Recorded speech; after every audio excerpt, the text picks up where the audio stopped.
Assalamualaikum warahmatullahi wabarakatuh. Alhamdulillah. Pada kesempatan ini, syukur alhamdulillah, mari kita sama-sama mengucapkan rasa syukur kita kepada Allah Subhanahu wa taala atas limpahan nikmat kesehatan dan kesempatan untuk kita semua. Syukur alhamdulillah kita masih bisa untuk melaksanakan aktivitas sehari-hari kita, tentunya aktivitas yang diridhoi oleh Allah Subhanahu wa taala. Dan selawat berserta salam senantiasa kita bacakan untuk Nabi Muhammad SAW agar kita mendapatkan syafaatnya di akhirat nanti. Amin ya rabbal alamin.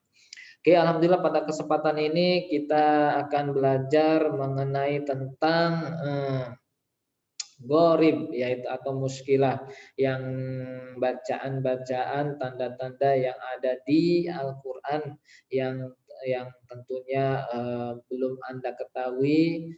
Mari kita sama-sama belajar untuk mengetahui apa sajakah yang ada di dalam Al-Qur'an untuk tanda-tanda bacaan yang tentu menurut kita asing ya, belum pernah kita ketahui. Kenapa? Karena gharib itu karena ketidaktahuan kita, jadi merasa asing ya. Kalau kalian sudah belajar, tentunya tidak akan menganggap gharib karena sudah tahu ya. Karena kita sudah belum tahu, maka kita akan mengatakan bahwasanya itu adalah gharib ya.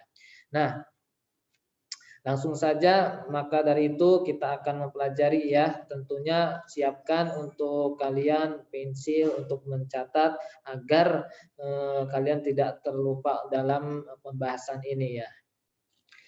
Nah, di sini kita akan mempelajari ya bacaan gharib dalam Al-Qur'an ya. Tentunya di dalam Al-Qur'an yang kita ketahui ya umumnya yaitu ada imalah, ismam, saktah, tashil dan naql ya. Ini yang akan kita bahas untuk pelajaran kali ini karena kita sudah mempelajari tapi belum mendalami secara detail ya. Apakah imalah itu pengertiannya apa sehingga kalian tidak ada yang mencatat gitu. Jadi untuk kali ini saya akan belajar bersama untuk mendalami apakah imalah itu, bagaimana pembacaannya, bagaimana contohnya ya, begitu pula ismam, saktah, tasyil dan naql ya. Ayo kita lanjutkan semangat belajarnya ya. Nah, imalah, mengetahui ya imalah, tapi belum tentu sepenuhnya tahu itu karena dalam pembelajaran imalah hanya cuman sebutan-sebutan saja tapi tidak mendalaminya, maka tentu kita akan lupa gitu, tidak akan mengetahui secara rincinya gitu. Nah, imalah. Nah, pengertian imalah adalah imalah menurut bahasa berasal dari wajan lafad amala, yaitu yamilu, amala, yamilu, imala ya, yang artinya memiringkan atau membongkongkan ya. Jadi maksudnya memiringkan dalam pembacaannya, membongkongkan ataupun bukan saja kita membongkong dalam fisik tapi pembacaannya agak dipinggir-pinggirkan, diponggong-ponggongkan ya. Nah, sedangkan menurut istilah yaitu memiringkan fathah kepada kasroh atau memiringkan alif kepada ya.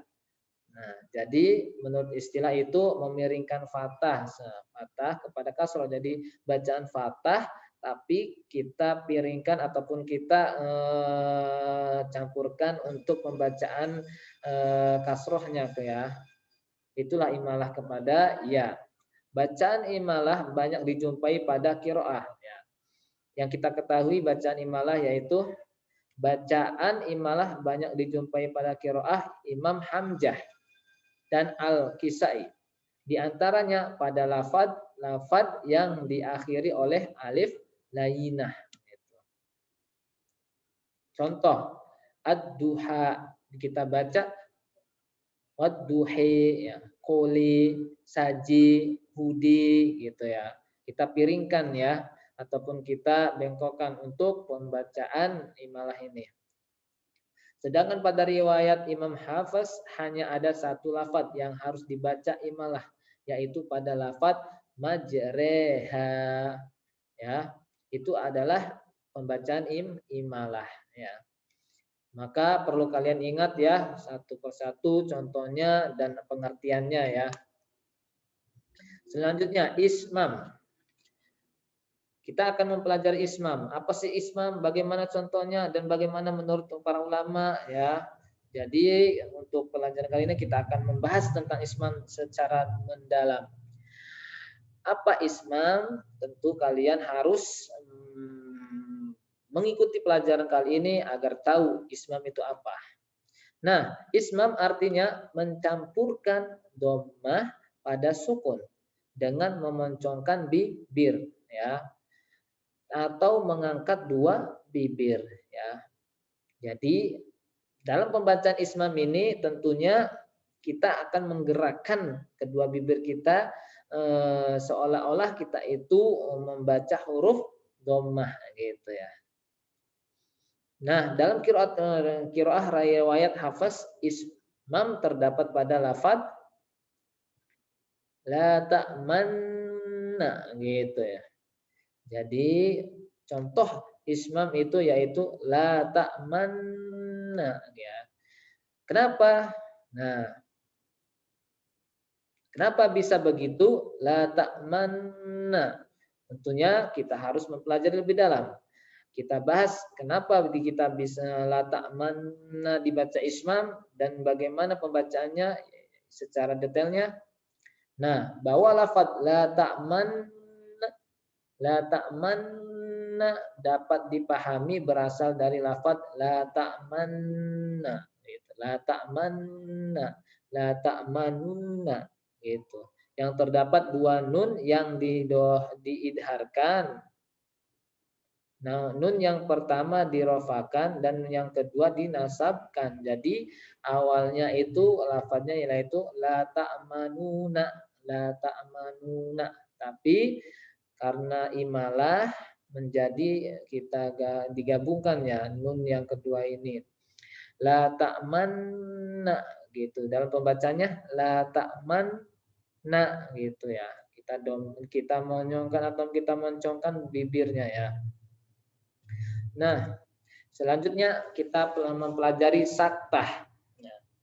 Tentu ada yang tahu, adapun ada yang belum tahu, maka kita sama-sama belajar untuk mengingat kembali ya. Apa sih saktah itu?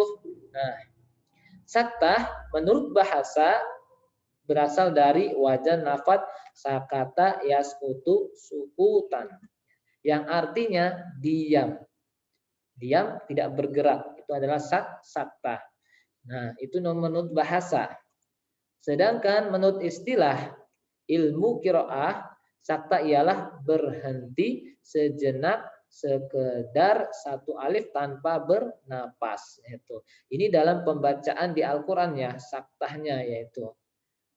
Saktah dalam pembacaan di Al-Quran yaitu berhenti mewakofkan ya dengan tanpa adanya bernapas. Itu adalah saktah ya. Nanti kalian praktekkan di sana. Sakta adalah diam ataupun berhenti sejenak tanpa adanya bernapas di dalam bacaan Al-Quran. Tentunya sakta tidak sembarang dalam bacaan Al-Quran semuanya. Ada ayat-ayat yang tertentu. Nah, pertanyaannya, siapa yang tahu di surat apa sajakah yang terdapat sakta? Gitu ya.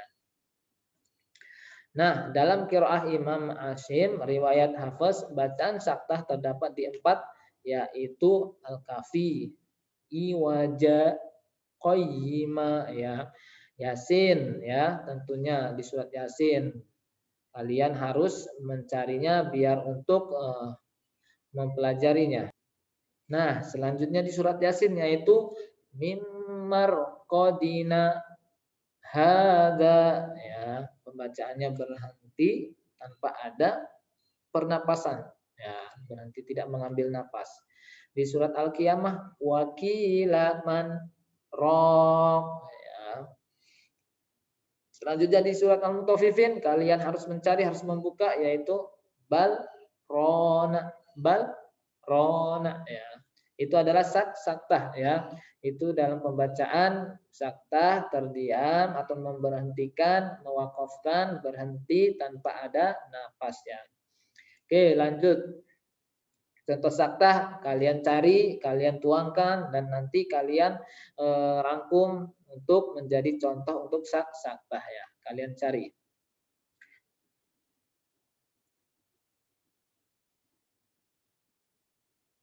Oke, ini adalah nah, sekarang tashil. Tashil tentu jarang kita ketahui ya, apa sih tashil?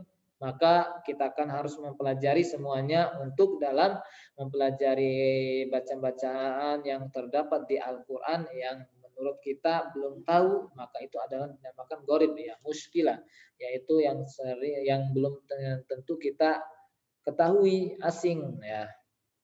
Nah, tashil menurut bahasa artinya memberi kemudahan, keringanan atau menyederhanakan hamzah kotok yang kedua. Ya. Jadi kalian pahami dulu pembahasan atau pengertiannya, nanti akan paham. Oh, bahwasanya kalau tashil ini begini, nanti pas ketemu ayat yang menjadi tashil, kalian mudah dipahami gitu ya. Jadi tashil yaitu memberi kemudahannya, jadi keringanan. Karena bacaan nanti kita kasih contoh. Nah, adapun menurut istilah yaitu qiraah, menurut istilah qiraah artinya membaca antara hamzah dan alif ya. Keduanya pembacaannya bagaimana? Kedua hamzah dan alif. Jadi dimudahkan dengan menggunakan tashil. Nah, contohnya yang ada dalam Al-Qur'an yaitu jamiu ya, hamzah dengan alif ya. Cara bacaannya ditasil ya, dimudahkan, jangan gitu. Tapi jamiu. Selanjutnya yaitu nakal. Kalau untuk contoh tasil ada lagi ya di surat Al-Ahqaf mengatakan ituni gitu. Ituni ya. Nah, setelah kita mempelajari tasyil, kita mempelajari dengan nakal ya. Terakhir nakal. Nakal itu yang kita pahami pasti mudah ya, pasti kita paham karena nakal itu tidak sesuai pengertian yang lainnya. Nah, nakal menurut bahasa berasal dari lafaz naqala yankilu naqla yang artinya memindah ya. Kalian memindahkan sesuatu itu namakan nakal ya. Memindah gitu. Selanjutnya, sedangkan menurut istilah ilmu qiraah artinya memindahkan harkat ke huruf sebelumnya ya, memindahkan harkat yang sebelumnya. Imam Hashim riwayat Hafiz ada satu baca nakal yaitu lafaz bi salismu.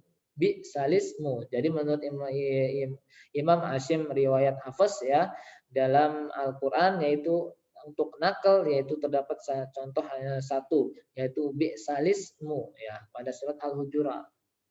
Nanti kalian praktekkan yaitu bacaannya bi salismu gitu ya. Alasan dibaca nakal pada lafaz ismu adalah karena adanya dua hamzah wasol, yakni hamzah al ta'rif dan hamzah ismu. Ini yang mendapat mengampit lam ya, sehingga kedua hamzah tersebut tidak terbaca. Itu alasan dibaca bi salismu. Nah, sekarang badal. Badal yaitu mengganti. Tadi memindahkan, sekarang badal yaitu mengganti ya. Badal menurut bahasa artinya mengganti ataupun mengubah ya. Tentu kalian pasti lebih cepat paham karena tidak terlepas dari kegiatan kita ya. Badal itu atau mengganti. Tapi dalam pembacaan itu mengganti apa? Tentunya kita pahami terlebih dahulu, yaitu sedangkan maksud badal di sini adalah mengganti huruf ya. Jadi kalau kita ketahui oh badal itu mengganti, tinggal kalian pahami oh kalau yang diganti ini berarti namanya badal. Nah, lafad contohnya yaitu lafad bimusaitir, bimusaitir. So-nya bisa diganti dengan sa ya, kalian bisa ganti bimusaitirin, bimusaitirin ya. Tapi kebanyakan menggunakan so ya, tapi kalian boleh membaca dengan sa ya, mengganti ya. Jadi badal so dengan sa ya. Menggantikan huruf so dengan sa. Contohnya bimusoitirin. Nah, wayab sutu contoh lain ya, yaitu ya besutu sa ya. Ya besutu tadinya so menjadi sa ya. Wayab sutu menjadi wayab sasutu. Nah, untuk terakhir yaitu pesan untuk kita semua bahwasanya marilah kita tetap semangat untuk belajar sampai ilmu benar-benar mencintai kita. Nah, praktekkanlah sampai bisa dan paham ya di rumah. Nah, jangan sampai kita mengabaikan pelajaran kita kali ini dan mengakibatkan kita tidak tahu gitu. Menjadi kita tidak tahu itu sangatlah rumit ya. Pas ketika ilmu kita itu kita membutuhkan ilmu. Nah, jangan lupa mengucapkan alhamdulillah untuk kesempatan kita kali ini ya. Maka dari itu kami ucapkan mudah-mudahan pembelajaran kali ini bermanfaat. Kalian harus catat dan ingat ataupun kalian harus putar-putar kembali dalam video ini mudah-mudahan untuk mengingatkan kalian dalam mempelajari Al-Qur'an. Sekian dan terima kasih ya. Sampai jumpa kembali. Alhamdulillah.